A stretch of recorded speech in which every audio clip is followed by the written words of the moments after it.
Hey guys, welcome back to my channel and अब मैं लाई हूँ चैप्टर 4 का पार्ट 2 वीडियो जो कि हमारी catering and food service management chapter 4 की है, खान पान व्यवस्था और भोजन सेवा प्रबंधन। तो आइए अब हम स्टार्ट करते हैं। Types of food service systems. Types में हमारे 4 टाइप्स के हैं। तो पहला हमारा है कन्वेंशनल फूड सर्विस सिस्टम, परंपरागत भोजन प्रणालियाँ।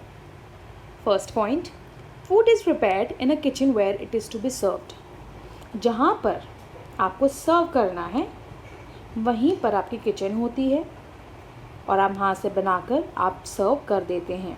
जैसे आपने पिक्चर में देखा होगा, रेस्टोरेंट में लोग बैठे रहते हैं एंड जो हमारे सर्विस दे रहे हैं वो तुरंत, चाहे वो गर्म चीज़ हो चाहे वो हमारी ठंडी चीज़ हो, वो तुरंत सर्व कर देते हैं।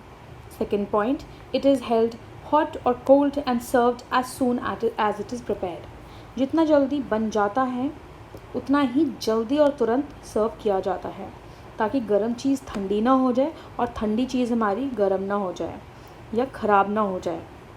Third point, the food is distributed directly to the adjacent service area.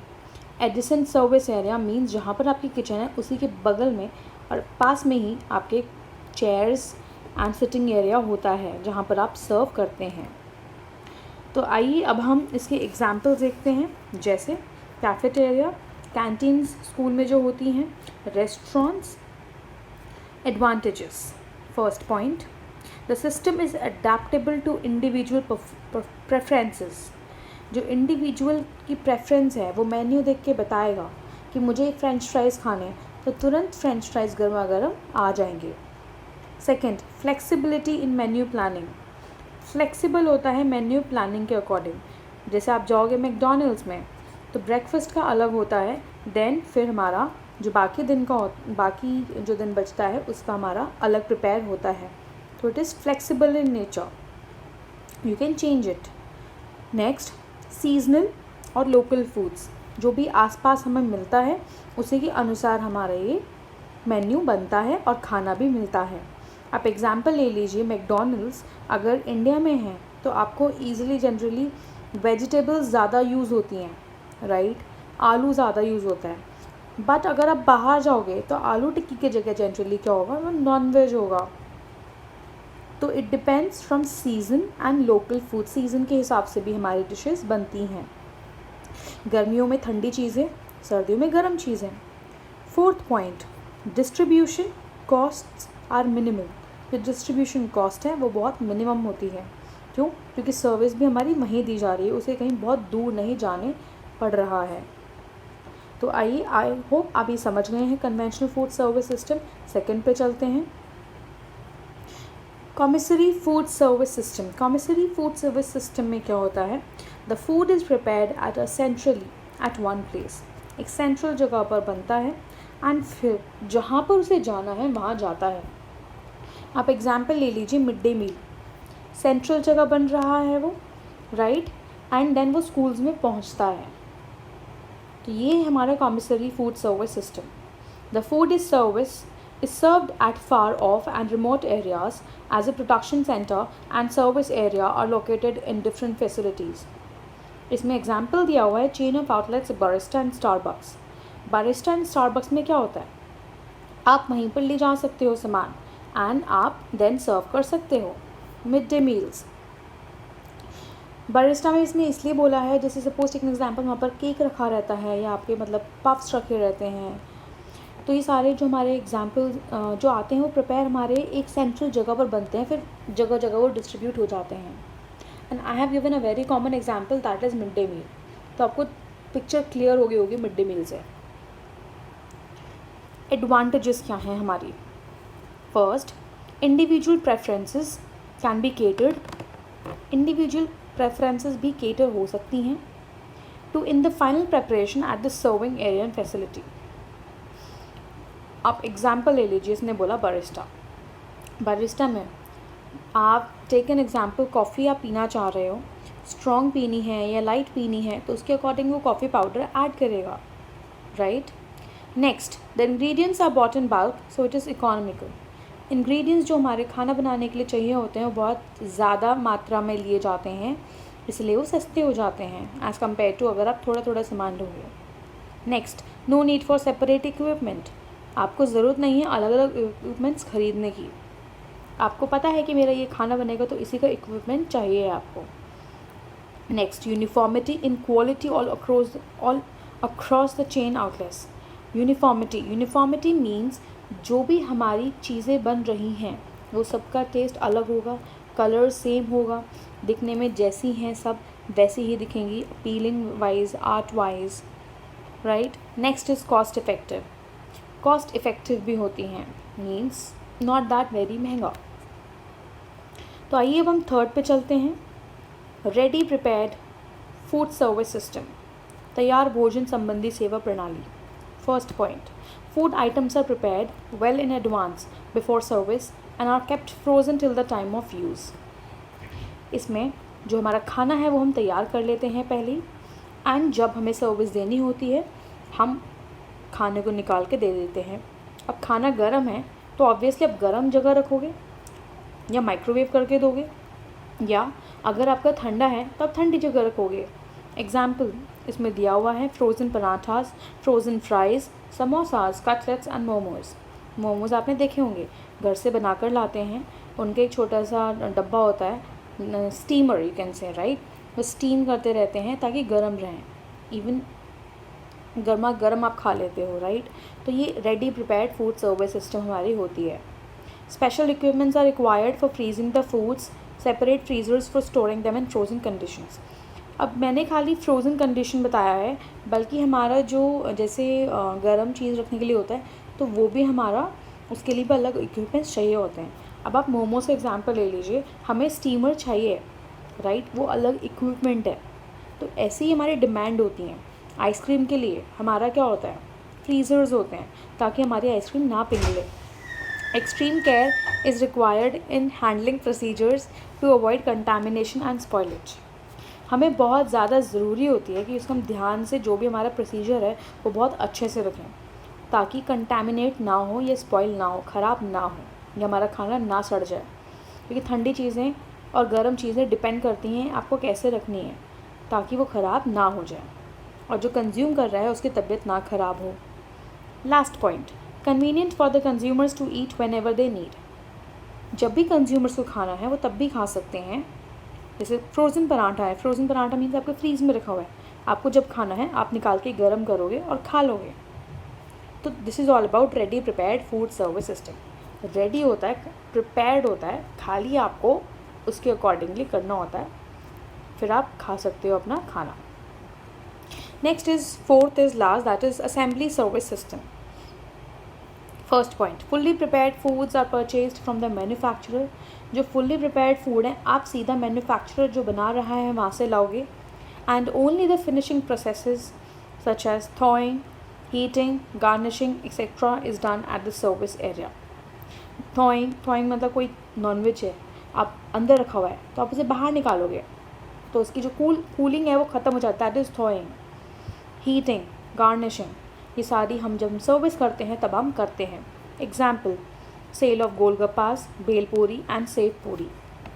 तो क्या है, आप गोलगप्पा बने बनाए ले आओगे, आप ठेली अपनी लगा लोगे, जब को खाना होगा किसी को खा लेगा, एंड अकॉर्डिंगली जैसे बोलते हो आप तीखा बनाना है, नमक पानी, खट्टा पानी डालना है तो उसके अकॉर्डिंगली हो जाता है। Second, it requires minimum cooking eight the service point. Minimum cooking होती है इसलिए बहुत जल्दी हमारी सर्विस हो जाती है। Third point, manufacturing process is separated from the distribution process और सर्विस। जो मैन्युफैक्चरिंग है वो अलग जगह है और जो हमारा डिस्ट्रीब्यूशन है वो अलग जगह है, तो दोनों का एरिया वो अलग अलग है। Next, the number of items prepared may not be large. जो नंबर ऑफ़ आइटम्स बनाते हो वो आप ज़्यादा क्वांटिटी की नहीं होते क्योंकि आप डेली के हिसाब से बनाते हो।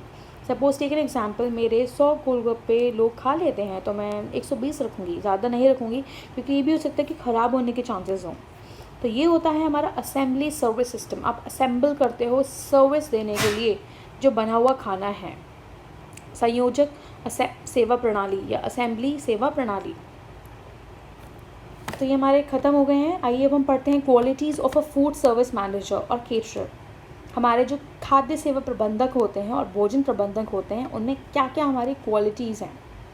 पहला, knowledge of menu planning, knowledge होनी चाहिए कि मेन्यू मुझे प्लान कैसे करना है ताकि लोग ज़्यादा से ज़्यादा आएँ, उनको पसंद आए। फूड सिलेक्शन, किस तरह से मैं अपना फूड सिलेक्ट करूँ। प्रेपरेशन, किस तरह से मुझे प्रिपेयर करना है जो मैंने फूड सिलेक्ट करा है।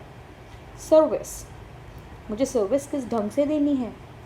इक्विपमेंट रिक्वायर्ड, इन सब चीज़ों के लिए मुझे क्या क्या मशीन्स की ज़रूरत पड़ेगी या क्या क्या बर्तन की ज़रूरत पड़ेगी।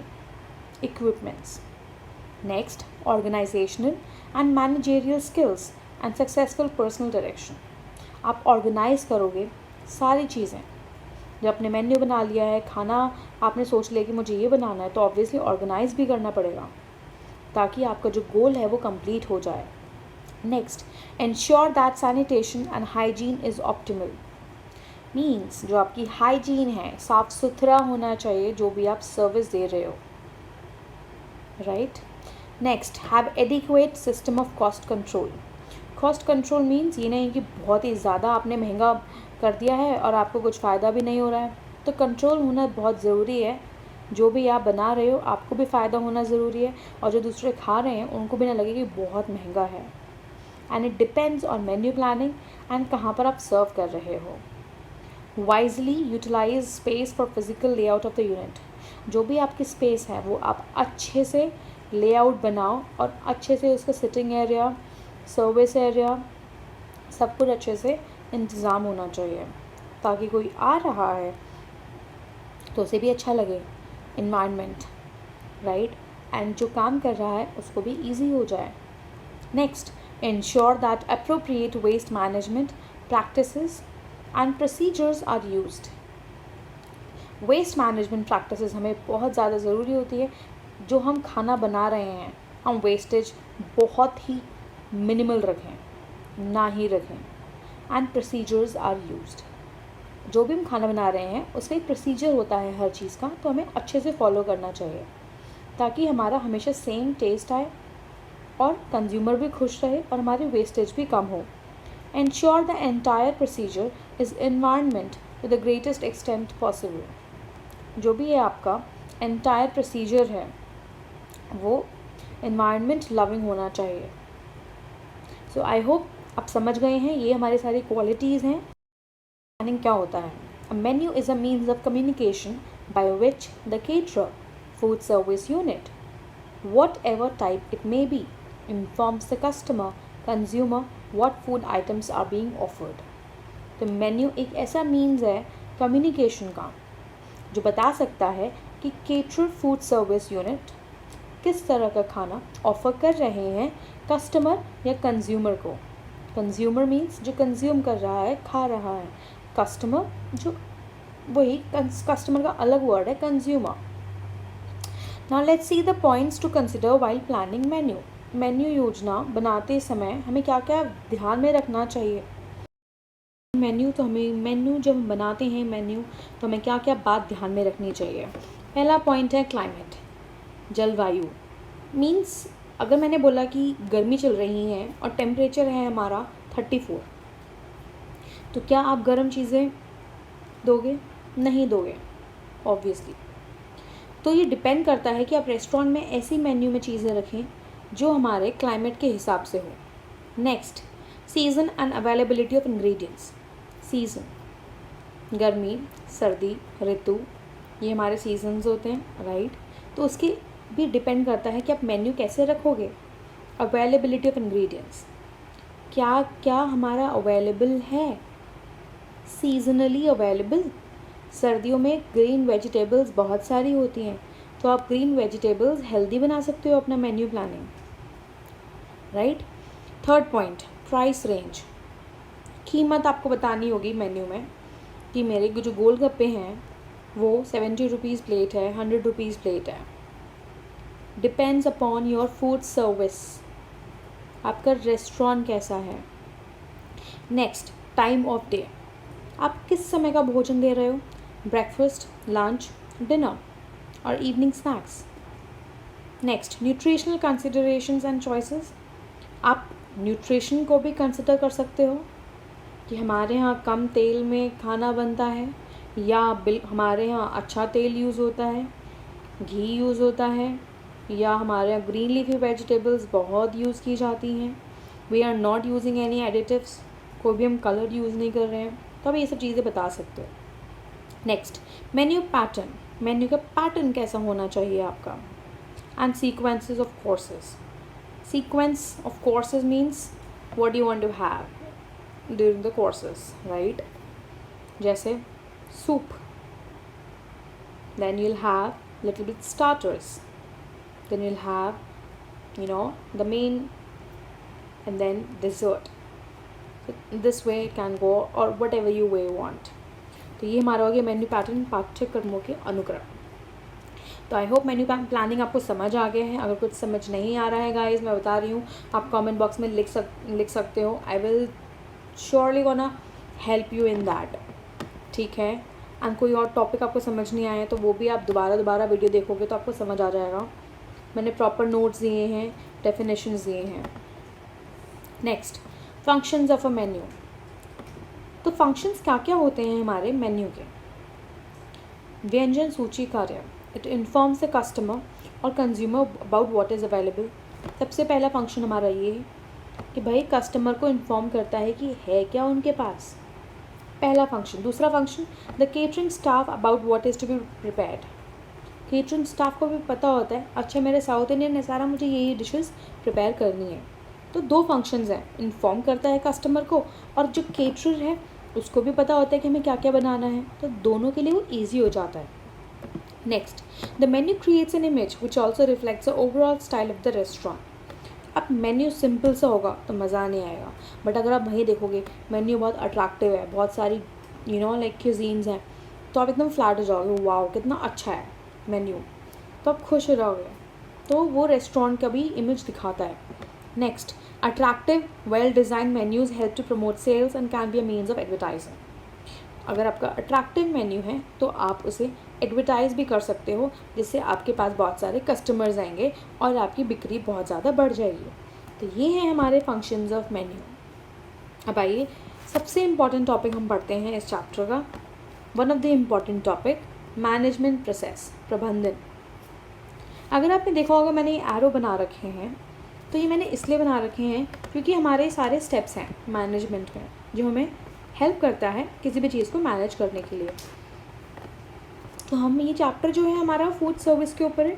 तो फूड सर्विस मैनेजमेंट हम कैसे मैनेज करेंगे ताकि हमारा जो गोल है वो हमें अकम्प्लिश हो जाए, वो हमारा पूरा हो जाए। तो आइए हम पढ़ते हैं। आपने ये देखा होगा POS ने DCC को बुलाकर रिपोर्ट दी बजट की। तो ये हमारी शॉर्ट फॉर्म है, ट्रिक है, जिससे आप ये सारे स्टेप्स याद कर सकते हो 1 मिनट में। POS प्लानिंग, ऑर्गेनाइजिंग, स्टाफिंग ने DCC directing and delegation, controlling and coordinating report the. Reporting किसकी? बजटिंग की। ठीक है गाइस, तो ये हमारा तरीका है याद करने का। POS ने DCC को बुलाकर रिपोर्ट दी बजट की। आइए तो हम पढ़ते हैं इन स्टेप्स को बहुत डिटेल्स में। पहला स्टेप, प्लानिंग, नियोजन। अब आपने देखा होगा मैंने कलर्ड में जो वर्क कर रखा है, ये सारे फॉन्ट्स, तो ये इसलिए कर रखा है, ये 4 पॉइंट्स हैं जो आपको याद करने होंगे। Setting, formulating, work and answering. Setting means आपको पहले ये सोचना है कि मेरे क्या क्या ऑब्जेक्टिव्स हैं, मेरे क्या क्या चीज़ हैं, उद्देश्य हैं जो मुझे ध्यान में रखना है, क्या क्या मेरी नीतियाँ हैं जो मुझे ध्यान में रखना है। Formulating a plan of action in accordance with those policies and objectives. जो मैंने नीति बनाई है और जो मेरे उद्देश्य हैं उसी के हिसाब से मैं अपना प्लान बनाऊँगा। Next, delegating work. Delegating work means आप वर्क दोगे। जब आपने प्लान बना लिया फिर आप सोचोगे अच्छा मुझे ये इसे देना है काम, ये काम इसे देना है, ये काम इसे देना है, ताकि जो आपका काम है, जो गोल है, आपने जो प्लान सेट करा है वो एकदम सक्सेसफुल हो जाए। फिर आंसरिंग, क्या आंसर करोगे? What, where, when, who, how before starting the execution. कैसे होगा, क्या होगा, कब करना है, कैसे करना है, तो ये आपका सारा आंसर देगा। आप पिक्चर एक बार रीड करो, आपको ईजी हो जाएगा समझना। नेक्स्ट स्टेप, ऑर्गेनाइजिंग, आयोजन। आप ऑर्गेनाइज कैसे करोगे जो भी आपने प्लान करा है। ऑर्गेनाइज, अगर मैं बोलूँ आपको अपना बेडरूम ऑर्गेनाइज करना है, तो ऑर्गेनाइज मीन्स आप अच्छे से ऑर्गेनाइज करोगे ना, कि मेरी टेबल यहाँ पर होनी चाहिए, मेरी ये क्लॉजेट यहाँ पर होना चाहिए, मेरा पौधा यहाँ पर होना चाहिए, ताकि अट्रैक्टिव लगे। तो सेम विद दिस, आपको ऑर्गेनाइज इस तरह से करना है ताकि आपका जो प्लानिंग है वो सक्सेसफुल हो जाए। तो हमारा फर्स्ट स्टेप है आइडेंटिफाइंग। आप आइडेंटिफाई करोगे कि मेरा क्या क्या काम है ऑर्गेनाइजेशन में। दूसरा, dividing the task into position. आप डिवाइड करोगे जब आपको पता लग गया है कि हाँ मेरे को ये काम है, ये काम मुझे इसे देना है, ये काम मुझे इसे देना है। Assigning task and jobs each position demand. अब ये तो नहीं है कि ये जो काम है ये इंसान नहीं कर सकता तो मैं उसको ये काम दे रही हूँ, तो ये गलत है। तो मुझे ये काम उसको देना है जिसकी पोजीशन एंड जिसको ये काम आता है।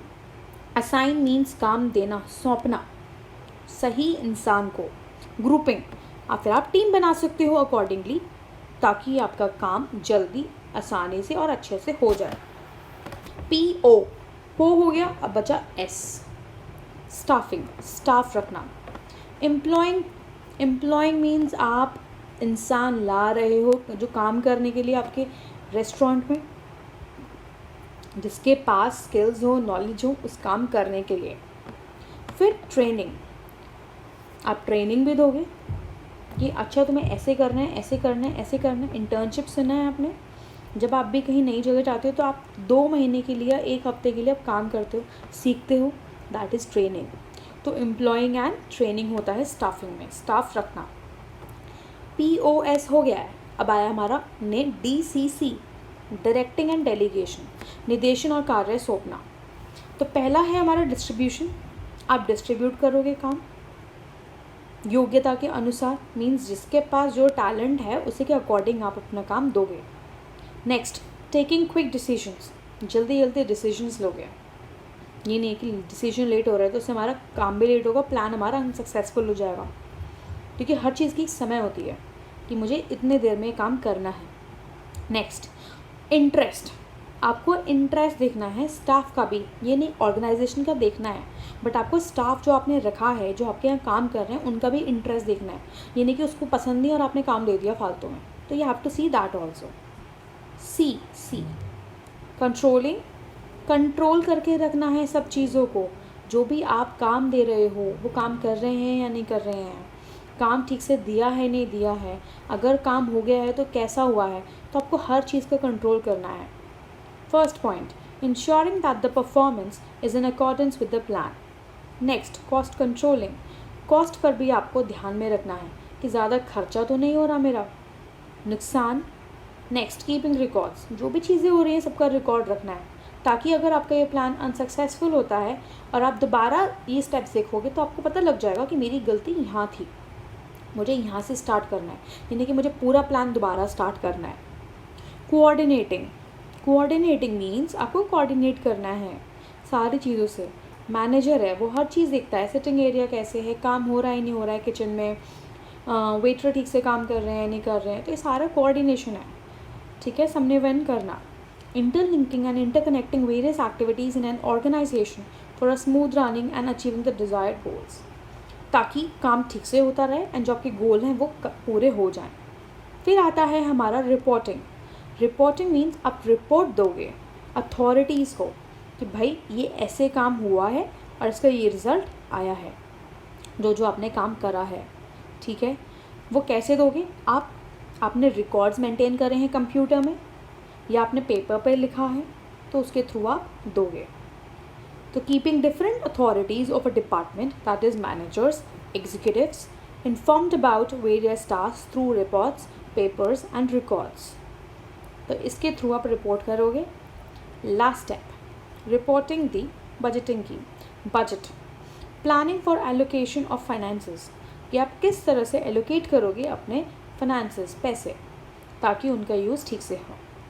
Optimum use of financial resources, जहाँ आपने पैसे लगाए हैं रिसोर्सेज के लिए या जो पैसे लगा रहे हो वो एकदम आपका रिज़ल्ट अच्छे से दें एंड आपके गोल अचीव करवाएं। अकाउंटिंग, लेखांकन। आप अकाउंट, हर चीज़ की अकाउंट रखो, हिसाब रखो, ताकि आपको जब भी ज़रूरत हो आप देख सको। तो ये होता है मेरा टॉपिक ख़त्म मैनेजमेंट प्रोसेस का। अब पढ़ते हैं हम preparing for a career in a food industry. Career हमारा कैसे बन सकता है, या क्या क्या हमारे अंदर होना चाहिए अगर हम अपना करियर रखना चाहते हैं फूड इंडस्ट्री में। First, an interest in food and regular update of trends. हमें पता होना चाहिए कि अच्छा आज ये नया चल रहा है, अब ये चल रहा है, तो we should know about it. कि रेगुलर में अपडेट्स होने चाहिए कि क्या हमारा ट्रेंड में है। जैसे आप फैशन का रखते हो ऐसे ही हमारा खाने का भी होता है। Next, ability to have a good focus on quality. अच्छा फोकस होना चाहिए क्वालिटी पर, कि आपकी क्वालिटी अच्छी है खाने की। प्रोडक्शन, जब आप प्रोड्यूस कर रहे हो, प्रोडक्शन हो रहा है खाने की, तो वो भी अच्छा है। सैनिटेशन, साफ़ सुथरा होना चाहिए, हाइजीनिक होना चाहिए। एंड फूड कॉस्ट कंट्रोल्स, पैसे का ध्यान बहुत ज़रूरी है। तो आपको ये सारी क्वालिटीज़ होनी चाहिए कि आप अच्छे से फूड सर्विस यूनिट को जो भी गोल है वो अचीव करवा सको। Next, ability to establish and maintain consistently high performance standards. आप हमेशा ही अच्छा रिजल्ट दो। Next, good communication and interaction skills. आपका कम्युनिकेशन स्किल्स, बातचीत करने का ढंग और लोगों से इंटरेक्ट करने का ढंग बहुत अच्छा होना चाहिए ताकि आपसे इम्प्रेस हो जाए। गुड ऑर्गेनाइजिंग स्किल्स, ऑर्गेनाइजिंग करना। अब मैं बोलूँ आपको बेडरूम सेट करना है, वही वाला एग्जाम्पल, आधे लोग तो कर नहीं पाएंगे। हाय ये कैसा काम है। तो obviously for food service industry you should have good organising skills, कि आपको कैसे ऑर्गेनाइज करना है। कोई भी आपको इवेंट मिलेगा तो आपको ऑर्गेनाइज करना होगा। Next, pleasant, cheerful and energetic personality. Pleasant, cheerful, energetic personality means आपकी पर्सनैलिटी इतनी अच्छी होनी चाहिए कि जब दूसरा इंसान आपसे मिले तो उसका दिल ही खुश हो जाए। Next, good command over English. English बहुत अच्छी होनी चाहिए, या जब रेस्टोरेंट में बात आप कर रहे हो, अगर वो हिंदी में बोलता है तो आपकी हिंदी भी अच्छी होनी चाहिए। स्पैनिश अगर बोलता है तो स्पैनिश अच्छी होनी चाहिए। तो डिपेंड्स आप किस कंट्री में हो, कहाँ काम कर रहे हो, तो लैंग्वेज उसी के ऊपर डिपेंड करती है ताकि दूसरा इंसान आपकी बात को समझ सके। Next, ability to be on your feet for long hours. सबसे बड़ा जो इसमें I not say drawback, but जो मेहनत का काम है वो सारे दिन खड़े रहने का है, तो you should be prepared for that. तो ये होता है हमारा पॉइंट्स हैं जो अगर आप फूड इंडस्ट्री में इंटरेस्टेड हो तो ये सारी क्वालिटीज़ आप में होनी चाहिए guys. Scope, jobs, food service supervisor, खाद्य सेवा पर्यवेक्षक, कैफेटेरिया में मैनेजर बन सकते हो आप, केटरिंग मैनेजर बन सकते हो, प्रोडक्शन मैनेजर बन सकते हो फूड इंडस्ट्रीज़ में, परचेज़ मैनेजर बन सकते हो जो सारा सामान खरीद के लाता है, food service director, assistant food service director की पोस्ट आप ले सकते हो। इवन गवर्नमेंट जॉब्स भी निकलती हैं हमारी फूड्स इंडस्ट्रीज से रिलेटेड। इंडिपेंडेंट रेस्टोरेंट्स खोल सकते हो, अपनी कैंटीन्स खोल सकते हो स्कूल में, या अपना मतलब लाइक इंडिपेंडेंट जो भी बिज़नेस आप करना चाहते हो फूड इंडस्ट्री में वो कर सकते हो। एंड अगर आप बहुत अच्छे हो तो यूट्यूब पर रेसिपीज चैनल्स भी कर सकते हो जो कर रहे हैं लोग। तो ये हमारा है स्कोप। ख़त्म होता है हमारा चैप्टर 4 पूरा। I hope you like the video. Subscribe the channel अगर आपने नहीं करा है। प्रेस द बेल नोटिफिकेशन, आपको पता रहे कि मेरी वीडियोस आ रही हैं। कमेंट बॉक्स में ज़रूर कमेंट करना कि वीडियो कैसी लगी। Next video will be on chapter 4 question answers.